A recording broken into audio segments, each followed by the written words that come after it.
Hello YouTube, and welcome back to Let's Play Bloons Tower Defense 5 Deluxe Edition. In this episode, I already forgot where we're gonna go, but I'm pretty sure there's water, so that's nice. Um, let's see where we're going. Ah yes, the Dockside. This is a bit of a newer map. I haven't played it as much as most of the others, so let's see how this goes. The Bloons will come in through here, follow the bridge, and, well, not the bridge. Well, it's kind of, no, it's not a bridge. Um, Alright, so there's a lot of water, so you might think that my first tower would be a Buccaneer, but I just like boomerangs, because, you know, they're awesome. So they'll follow this path along the outside, and come down, and obviously end through the bottom left corner. You can place towers within this little dock area, over here on the side, and then even on the boats. But then obviously you can place the Buccaneers all over this water, which is what I'm going to do right now, right here, which is probably not a good idea because of his piercing, he doesn't really have a lot of places where the pierce will be good. However, his grape shot is pretty good because it has that area effect, kind of. It has a wider range rather than a piercing range, I guess. So that makes the grape shot a little more useful because it always has that area, I guess. And then also Crow's Nest is good for the camo detection because the boomerang thrower does have camo detection, but only on its fourth tier left side. And that's really expensive. Which is why I never really get it. Which is kind of lame because it's really, really good, especially right here, because the glaives will rotate around him and get that pathway right next to him if you place a whole bunch right there. Really just like 3, which isn't that much. But anyways, then also get that red hot rings so that he can pop the lead. And because they're so close to, like, it's such a small pathway, and they're probably not going to come in bunches too often, I'm actually going to go for the bionic boomer this time. I do need to get the blade thrower, of course, but then the bionic boomer, because then he'll have a higher attack rate and all that, and I can be sure that he's getting all the leads, so that the Buccaneer doesn't have to worry about that. I'll make him the destroyer. Now, other than that, obviously I know I'm going to need some more towers, so I'm going to need to figure out what I need. I'm going to need something to pop a blimp. I mean, I could just put more boomerang throwers. I guess that would work. You know what? Let's go for the balloon shipper to give him more experience, even though I'm going to need more rank, that's right. Then, in that case, I'm going to go for the banana farm. For some strange reason. It'll give me more money at the end. And so I'm going to place it on the boat. Got a banana farm on the boat. Just because. Like I've mentioned before, the banana farm will just throw out some bananas for each wave, or each round, I guess, so that just keep your mouse within the area and it'll pick it up. Each banana gives you, or each bunch of bananas gives you 20 monkey money, or not monkey money, just regular money. And when you upgrade it, you can throw out more bananas each round. So, yeah, it's good to build it early on so that you're making a lot more money by the time you need to actually spend the money, because right now my defenses are good. They can cover that. And if any leaks through, I can easily just throw down some road spikes. And again, I don't really focus on the right side very much because the first upgrade only improves the length of time you have to pick up the bananas, but I already picked them up pretty much instantly, so I don't really need to worry about that. The second upgrade on the right makes them give you 30 bucks instead of 20, which is very helpful, but it's also a little more expensive, so I always wait till I've upgraded the left side a little more before I do that one. And I think on this next round I'll be able to upgrade on the left side. And I've never actually tested it, but I think it's better if you upgrade mid-round.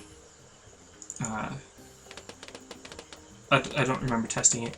Like, if it's supposed to give you 4 every wave, and it's already given you 2, and then you upgrade it so that it gives you 6 every wave, I think it should give you 3 more instead of just the 2 more, but again, I've never actually tested that, so that's just a theory.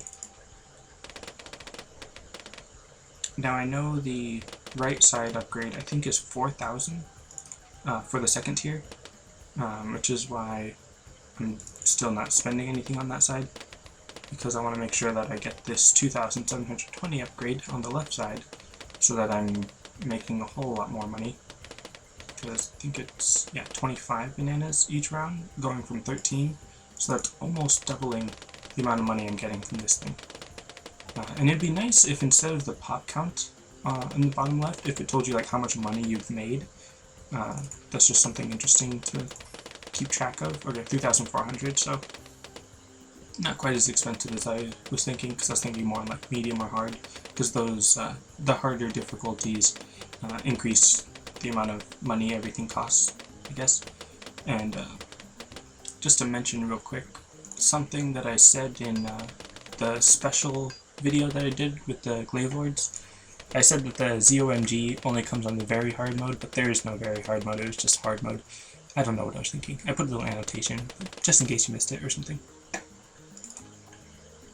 So then, now the 3,400, that is better to get mid-round, because that affects the money that you're getting in that round. Like,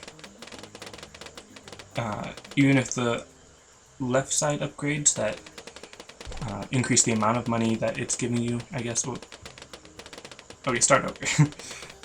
Once you upgrade to, valuable bananas, once you upgrade to that, every banana that it spits out from then will give you 30 money. So, yeah. It's better to upgrade that as soon as you can rather than to wait till after the round. And yeah, I think my Buccaneer should be able to handle that. Actually, I'm going to make sure he can handle that.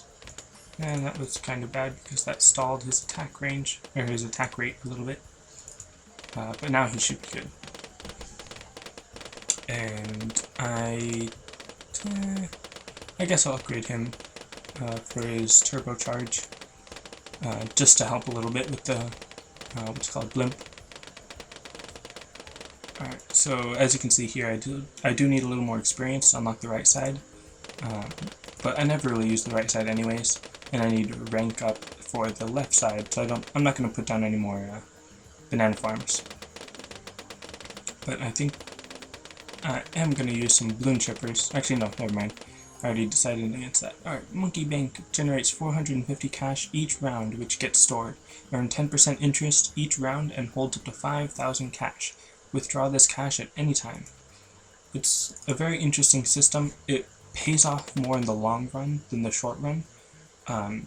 If you're doing like the free play mode or any mode where you're going on for a long time, then it's better to do the right side upgrades, because then it gives you more money over a long period of time. But if you're just going for a quick get to round 50 or something, then it's better to go to the left side, because that gives you the money quicker, even if it doesn't give you quite as much. And I'm still wondering what I should use for my other towers, because I'm sure this is not going to be enough. I'm going to put down another Buccaneer right here. So this will definitely get a lot. But then there's still that lead that I'm sure my boomerang is getting. It just sounds like it's a lot of darts hitting that and not being able to pop it. So I'm going to use a glue gunner and give glue splatter and corrosive glue, which isn't really going to help my cause anymore. Like, it's still going to have a lot of darts hitting the lead, but now I'll be sure that, yeah, at least the glue gunner will get it, if nothing else will. And then with the balloon dissolver, it gets really effective. It's just that because I have everything else attacking me as well, I can't really tell as much. Now what else? I'm going to throw down a monkey apprentice, just because I've got a lot of money and I'd like to spend it. And oh look, I need more experience. And I've already discussed the Monkey Apprentice at some point, but just as a small recap, he's able to shoot a small ball of energy, or ball of magic, to pop through a few balloons. He can shoot a fireball at a few balloons to pop it in a radius and pop lead balloons, and now he can shoot these lightning bolts, which are chain lightning, so they pop multiple balloons each shot, and I think they pop lead, I'm not sure, don't quote me on that. So I'm going to build some more Monkey Apprentices, and what's the hotkey? H. So now, because I've got the money, just keep pressing H to place another one, and I'm just going to place a whole bunch. Alright, that's all I can place. That way they'll gain a lot more experience each round. And they don't need to be upgraded to gain experience. Just as long as they're a Monkey Apprentice, they'll gain experience for whatever they need experience on. Alright.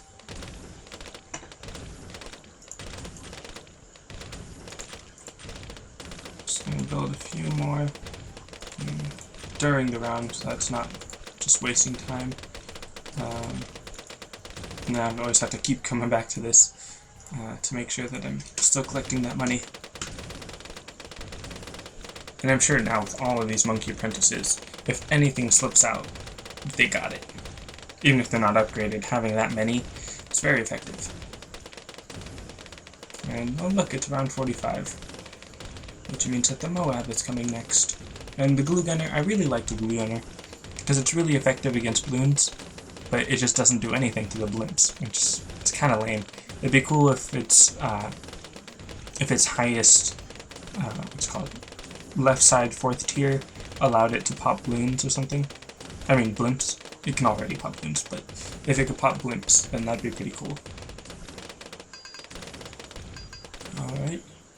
So now for the, not finale, but epic battle against the blimp. Wow. It's actually surviving a lot longer than I thought it would. But the Glue Gunner does get the ceramic that comes out. And it's not very good against the actual ceramic, but once the ceramic part pops away, then the Glue Gunner can just take care of the rest. Even though the rest of my towers can also take care of the rest. Alright, summon Whirlwind. Whirlwind blows balloons off the path away from the exit. Removes ice and glue from the balloons, however. Basically, it's nice to put the Monkey Apprentices with the Tornado Whirlwind closer to the end of the track, because when they shoot out the Whirlwind, like I said, it'll blow the balloons back towards the beginning. And I'm not sure if it takes them all the way to the beginning, but just closer to the beginning of the track. That way you have more time to pop them and all that. But it does get rid of the glue and ice effect. So it's nice to have the glue and ice gunners near the front of the track, and the Whirlwind near the back of the track, so that you're not just constantly removing what you just put on it or something. But other than that, the Monkey Apprentice, it is pretty good with Whirlwind. Especially if you have a lot of them, because then hardly any balloons are going to get through. Which kind of ensures your survival. But I tend to go the other direction. Wow, that's a lot. And oh, look at all those Monkey Apprentices go. I have a lot of money now. It is ridiculous. I should upgrade them just because. Just as a safety net.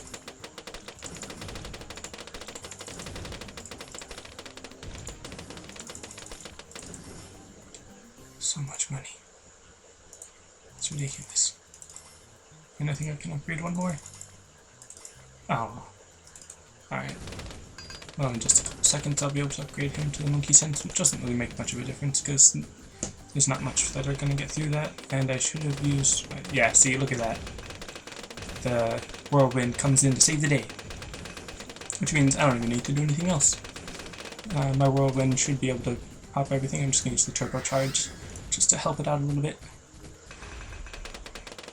And those Whirlwinds just blow it all back. And I think ceramic and lead were too heavy to be pushed back by a Whirlwind. Spews endless flames at nearby balloons, roasting and popping them with ease. That's the one I usually go for, Dragon's Breath. I'll show that off next round, or next map. But that's it for this one. So thanks for watching. We're at 2,332, which is not much closer. So thanks for watching, and I'll see you next time.